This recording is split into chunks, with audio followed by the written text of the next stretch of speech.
నమస్తే అండి. ఈరోజు అయితే నేను చాలా సింపుల్గా చికెన్ వేపుడు చేస్తున్నానండి. ఇలా చేసుకుంటే చాలా టేస్టీగా ఉంటుంది. చూడండి, ఇలాగైతే మనం ముందు శుభ్రంగా చికెన్ కడిగేసుకొని ఉప్పు పసుపు కలిపేసుకొని ఒక అరగంట నానబెట్టుకున్నానండి. ఇప్పుడు ఇందులోకి మనం ఉల్లిపాయలు కూడా వేసుకుందామండి. ఒక అర కేజీ చికెన్ అండి, ఒక పెద్ద సైజు ఉల్లిపాయ. ఇదైతే బాగా కలిపేసుకుందాం, ఉడకబెట్టుకుందామండి. ముందు ఉడకబెట్టుకొని ఇలాగ ఉల్లిపాయలు వేసుకొని ఉడకబెట్టుకొని వేపుడు చేసుకుంటే చాలా టేస్టీగా ఉంటుంది. బాగా కలిపేసుకొని ఈ మాంసంలో నుంచి నీళ్ళు వస్తాయి కదండి, అవన్నీ ఇంకిపోవాలి. అలాగా సిమ్లో పెట్టుకొని మూత పెట్టుకొని ఉడకబెట్టుకుందాం. చూడండి, చికెన్లో నుంచి నీళ్ళు వచ్చినాయి కదా, ఇవన్నీ బాగా ఇంకిపోవాలి. ఇంకొద్దిగా బాగా ఉడకాలండి, అంటే నీళ్ళన్నీ ఇంకిపోయి దగ్గర పడిపోవాలండి. ఇప్పుడు బాగా ఉడుకుద్ది చికెను. చూడండి, నీళ్ళన్నీ ఇంకిపోయాయి కదా. ఇప్పుడు ఇందులో మనం ఇప్పుడు వేసుకుందామండి నూనె. ఇప్పుడే కదండి, కొద్దిగా ఎక్కువే పడుతుంది నూనె, చూసుకొని వేసుకుందాం. ఇప్పుడు నూనెలో వేగాలండి ముక్కలు. అయితే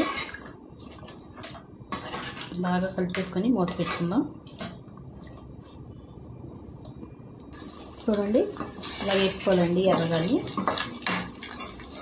మనం ఉడకబెట్టుకున్నాం కదండి, మాంసం మెత్తగానే ఉంటుంది. ఇప్పుడైతే కొద్ది అల్లం వెల్లుల్లి పేస్టే వేస్తానండి నేను, ఏమీ వేయట్లేదు ఇందులో. కొద్దిగా ఒక చెంచా వేస్తాను.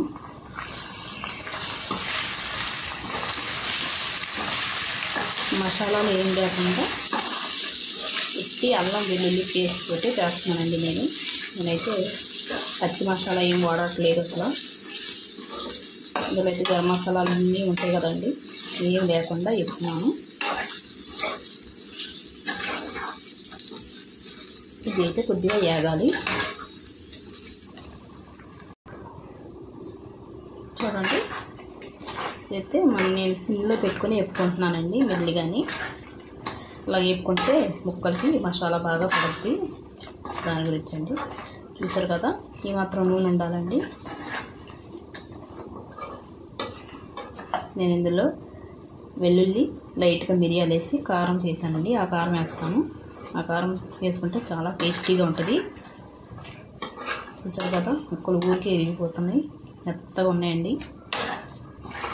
బాగా ఇలా కలుపుకుంటూ ఎక్కుంటే బాగా ఎగుతాయి. ఇదైతే మసాలా అయితే బాగా ఎగిపోయిందండి. చూసారు కదా, ఇదిగోనండి మిరియాలు వెల్లుల్లి కారం అండి. వేసుకుందాం.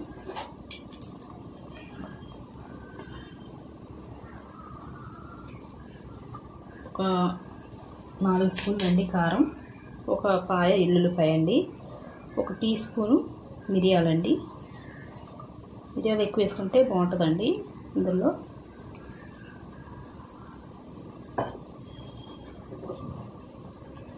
చూడండి, వెల్లుల్లి కారం వేసాను కదా, ఒక 4 పచ్చిమిరపకాయలు. అయితే బాగా కలిపేసుకుందాం, ముక్కలు బాగా పట్టేలాగా.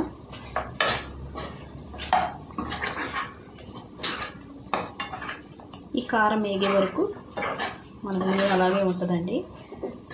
అంతకు మనం నూనె ఎక్కువ అవసరం లేదంటే మొత్తం అంతా వేగిపోయిన తర్వాత ఒక్క సైడ్కి ఇలాగా మనం పెడతలాగా కొద్దిగా నూనె అంతా పట్టుకొచ్చేది, నూనె తీసేసుకొచ్చాము. అలాగైనా తినొచ్చు, ఎలాగైనా కలుపుకొని తినొచ్చు, మీ ఇష్టం అండి. ఎలాగైనా తింటే టేస్టీగా ఉంటుంది. ఇది కొద్దిగా వేగాలండి. ఇప్పుడే కదా కారం వేసాం, వెల్లుల్లి కూడా వేసాం కదండి, దాని గురించి కొద్దిగా వేగాలి.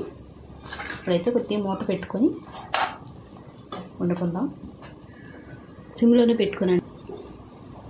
చూడండి,